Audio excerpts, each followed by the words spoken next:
Yo, what's good, everybody? Slow Mo back here with another video for you. And I just wanted to, first off, apologize for not dropping a video in the past week or so. Been a little busy, been a little tired. But nonetheless, I am back here and I got a different topic to speak about. This isn't necessarily about any particular game like I usually do. This topic is about PlayStation not participating in E3 2020 and whether that is a big deal or not. So let's get into it. So PlayStation, Sony has announced that they are not coming back to E3 in 2020. A spokesperson for Sony Interactive Entertainment says, after thorough evaluation, SIE has decided not to participate in E3 2020. We have great respect for the ESA as an organization, but we do not feel the vision of E3 2020 is the right venue for what we are focused on this year. We build upon our global event strategy in 2020 by participating in hundreds of consumer events across the globe.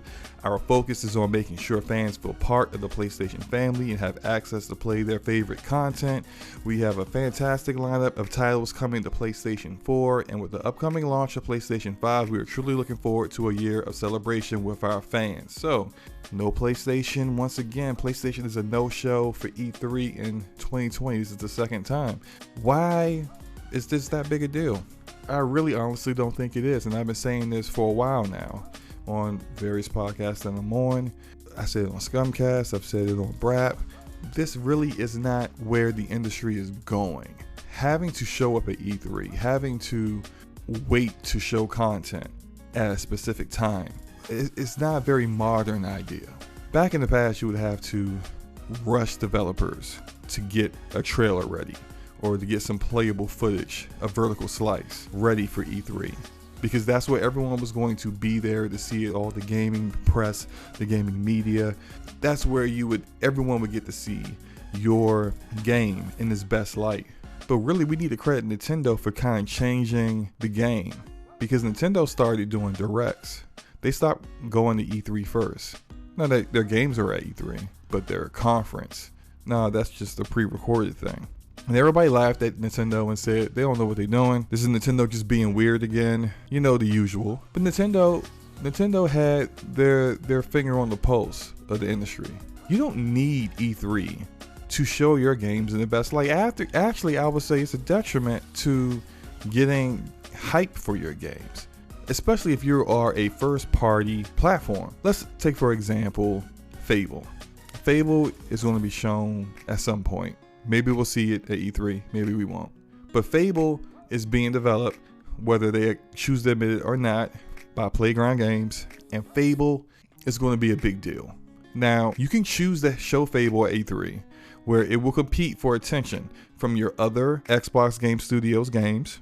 It will compete for attention from games that will be shown at a Nintendo Direct. It will compete for attention for whatever little tidbit of news or tweet that Sony may surprise everyone with during E3. And will also compete with the other conferences of Bethesda, Ubisoft, EA, Square Enix, whoever. You're going to be dividing your attention of that event among all these different other games and publishers that are showing their games in their very best light at that time. Or you could show your game at Inside Xbox in a February or January, March, whatever, and you could own the internet for a week period of time. For a week, you could own the internet, and the mind share and all everyone's talking about is that game that you showed. And there'll be no other game to take that attention away because you showed it at a time period where not everyone was trying to show their game. Nintendo does not take the directs that seriously for E3. Their direct last year at E3 was actually worse than the direct that came before it in the spring. That direct showed more games than the one for E3. And I think what that does for the Nintendo community is every time there's a direct coming out, they get hyped because they know they're going to see something exciting. No one gets hyped about Inside Xbox. No one gets hyped about State of Play, because you don't expect anything from it. Now, people get hyped for E3 because they expect to see brand new games, new game reveals. They expect to hear new news. They expect to see new hardware. But why do you have to do it then? This is the age of this is the internet age. You can show your games whenever you want. You as a platform holder, whether you're Sony, Microsoft, Nintendo, whoever, you have the ability to run your own show and not have to share the spotlight with anyone else. You already have monthly or bi-monthly or quarterly internet streams that people know of. Now not everyone watches them because they don't expect anything from them. But if you start showing a game like Fable at Inside Xbox, people start to pay attention to it. Hey, maybe the Inside Xbox next month will show another game. You don't have to wait until E3.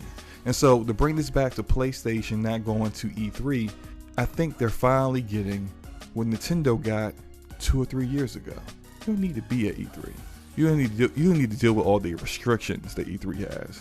You don't need to deal with the backlash that the ESA is dealing with, exposing a third of the attendees' personal information. You don't have to spend the millions and millions of dollars that you have to spend to have your game shown and to have that game have to share the spotlight with your competitors' games, to potentially have it overshadowed by a complete surprise. You can do it whenever you're ready, whenever your developers are ready. You don't have to rush them. Say, hey, look, you need to get this trailer ready, this vertical slice ready by E3. It's gotta be ready by June. No, give it to us when it's ready. I'm not saying take your time, but don't rush it, because we have a platform for you. We can show it at the next state of play. And when it's ready, then we'll show it. And it'll show the best and have the biggest platform for it to be seen. I know there are people who are really excited for E3. They paid money, they're putting money down, they're flying out to LA. They're so excited to be there. Still be excited to be there. It's a great event. You're gonna get to play some games, some hands-on with some games that aren't out yet. You're gonna get a chance to meet people who work for these particular platforms, these companies. Have a good time, have a great time.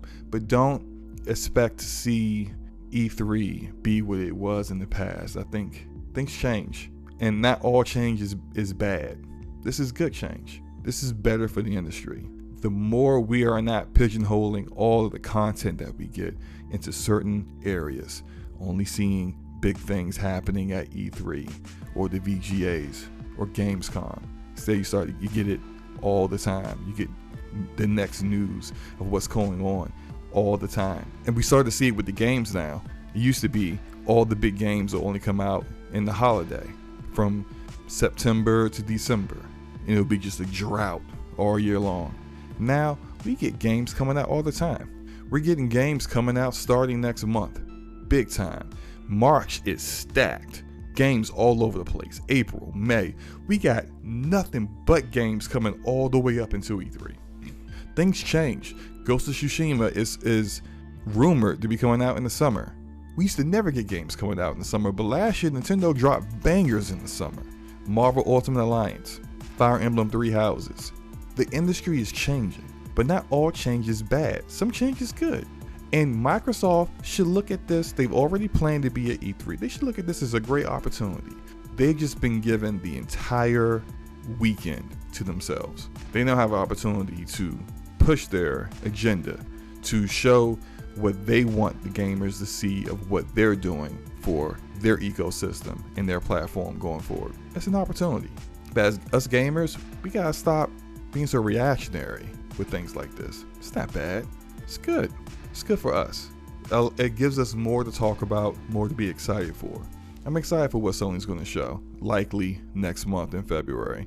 I'm excited for what their next state of play may be, because they're not going to be at E3. And not being at E3 means they can deliver exciting news all year long up until the launch of PlayStation 5, and not just at E3. So that's my video, guys. Let me know how you guys feel about it. You agree with me? You disagree? Let me know in the comment section below. Hit the like button if you like the video. Hit the dislike button if you dislike it. It's all good, man. Hit the subscribe button if you want to see more videos like this. Peace.